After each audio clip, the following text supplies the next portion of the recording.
I wanted to talk to you about the threat to your life. There was an attempt on your life at the end of last year, I think. You have said very openly that you believe the government may have been behind it and may be behind other plots to kill you. Obviously a very serious allegation. What evidence do you have that that is the case? Well, look, the background is this, that ever since my party was removed from power, never has it happened that a political party's popularity has soared after that. Normally when a party is removed, in the past, people have distributed sweets. The party has gone down and takes time for it to come back up. In this case, the popularity of the party went up. There was a strong reaction to my government being removed. Never has it happened. Hundreds and thousands of people came out on the street the next day to protest. So as time passed, the people in power who removed, one was the army chief at that time, and the other were the people who are right now in power. They replaced me. So as time passed, they thought it was a bubble. But all the by-elections, and as I said, 37 by-elections took place. We won 30 of them. So it's unprecedented. No party has the sort of popularity that we have. Hence the plot to kill me, because they thought that, to get me out of the way. And who was responsible? The people in power. One intelligence agency officer called General Faisal Nasir, and then the Prime Minister and the Interior Minister. Both of them have a history of extrajudicial killing. I mean, there's an amnesty report about the current Prime Minister. He had some 900 people killed through police encounters. And there was a Model Town massacre. Both were involved in it. So they planned it. And 1.5 months before the assassination attempt, I went on public and told the public that this is what they have planned. And the religious so-called extremist was the one they would palm it off on. So I had predicted that, and it's exactly what happened according to script. Now, why my life is in danger right now? Because the same people are still in power, and they're even more threatened than before, because they realize the elections are near and we were going to win, and they're worried that I'll hold them accountable. So that's hence the problem. I'm going to come to that in a moment, but just talking about your record. I will come to that in a moment. Let me ask this one question.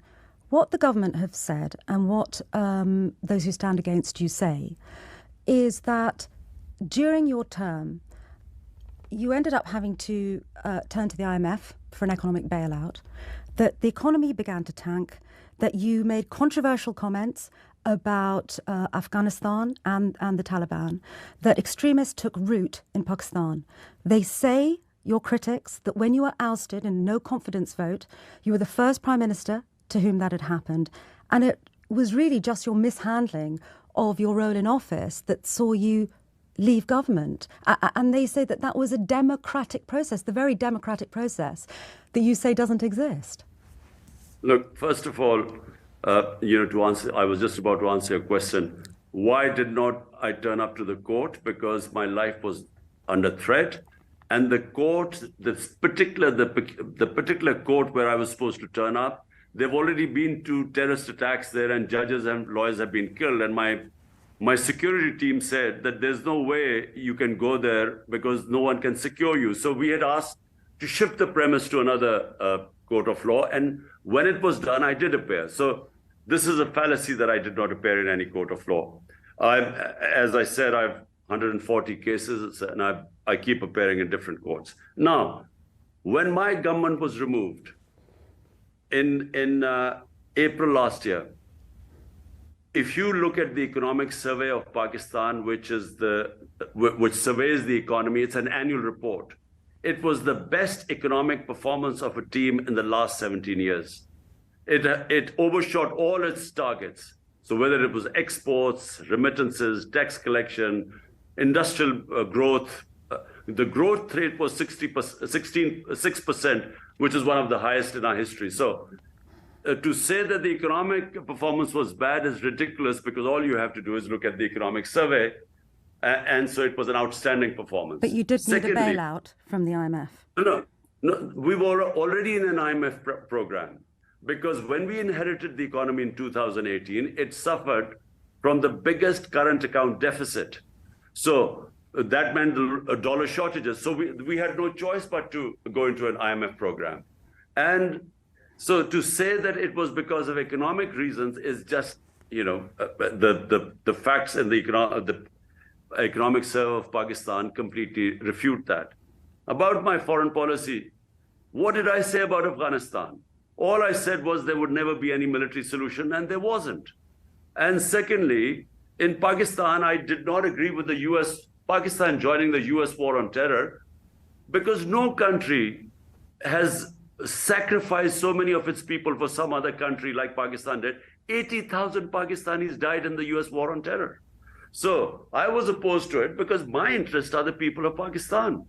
So a foreign policy must be made for the benefit of your own people, not sacrificing them for some other country. There are now a raft of charges that have been laid against you, the most serious of which are claims that you are a terrorist working against the interests of Pakistan. What do you say to those charges? Well, Sangita, look, people in this country know me for 50 years. I'm probably the person most well-known in my country and for the longest time. So they know I've never broken one law of Pakistan in these 50 years. So these are completely fabricated cases, politically motivated, basically to keep me out of the election run. We have elections coming up, and so far out of the 37 by-elections, my party has won 30 in the last few months. And all the opinion polls show that we are going to win. So rather than face elections, basically they want me somehow out of the race, and with a lot of these charges, either to jail me or to disqualify me. Members of your team have also been arrested. What is the situation for them? Well, 3,100 of my supporters, of PTI workers, they are jailed right now. And this is an unprecedented crackdown which has happened in Pakistan. It's unique in a democratic history. I mean, even in martial laws, this was a bit extreme, the way the crackdown has taken place. And this is, again, I repeat, it is to weaken the party, because there are elections due this year. And the entire ruling coalition is petrified that if elections happen, they'll lose.